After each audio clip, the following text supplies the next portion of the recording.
And welcome back to American Morning. There's a new U.S. intelligence report out saying that al-Qaeda is as strong as it's been in years. So we're talking about whether or not the fight against international terrorists has been as successful as we'd hoped, or whether some are chalking it up as a failure at this point. Today we're going to hear from the Bush administration about the progress in the Iraq government as well, and whether key political and military benchmarks have been met. So what will it mean for the Iraq debate in Congress? Joining us to talk about all of this, Jane Hamsher. She is the founder of the blog site, it's firedoglake.com. Also, Robert Bluey of the Heritage Foundation. He also contributes to a blog called Bluey blog at robertbluey.com. Woo, that's a lot to keep track of this morning. Thanks to both of you for being with us. Now, Jane, I noticed right at the front of your blog, the first thing you have is a snippet of that video that was made by some firefighters, a firefighters union, in fact, that calls Rudy Giuliani a, quote, urban legend, saying that he did not do enough to prevent what ended up happening and taking the lives of so many firefighters on 9/11. What are people on your blog saying about that? I think people really are challenging the idea that Rudy wants to put forward that he is the hero of 9/11. Clearly, if you listen to what the firefighters are saying, he could have done a lot more to protect the city.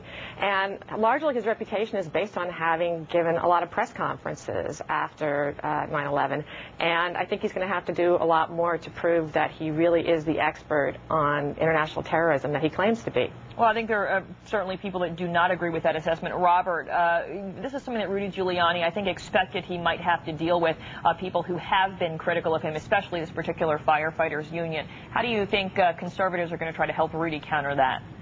Well, I think the early reaction is this firefighters group is a partisan group known to support Democrats in the past. I think Giuliani's campaign has tried to get out in front, reaching out to bloggers, in fact, to try to set the record straight and make sure that it's seen that way. I think conservatives probably, I don't know how much weight they're going to put on this. I think they're more concerned about issues like the war in Iraq and this threat of terrorism that we have. Let's talk about that real quick, Robert. It seems that it really is subject to interpretation today what success is, as this White House report comes out about Iraqis meeting benchmarks and whether or not we are seeing any glimmer of progress in Iraq when public opinion is turning so far the other way.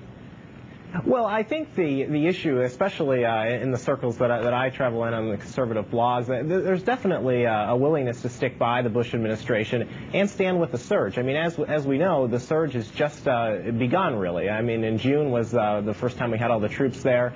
We really are just getting a progress report now. We'll get another report in September. And Democrats in Congress simply just want to run. Senator Reid, who was just on this program, made it clear that he's willing to, abandon the strategy. And we haven't given it a chance to Jane, do they want to run or do they want to listen to their constituents? I think they want to reflect the will of the American people, who are overwhelmingly in favor of getting out of Iraq. The surge isn't working. Only someone like a fantasist like Joe Lieberman, as Michael Ware of CNN called him, would believe that it was. There's violence now in the green zone. The LA Times reported this week that mortars went off killing 3 people. Violence is up all around. June, I believe, was the most violent month so far. So I don't think people are buying it. The benchmarks aren't being met that we were told are going to be met.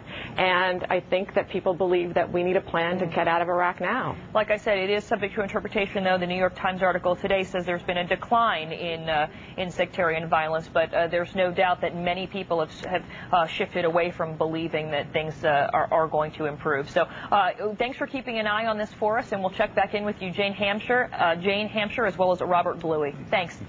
Thank you. Thank you. Well, kids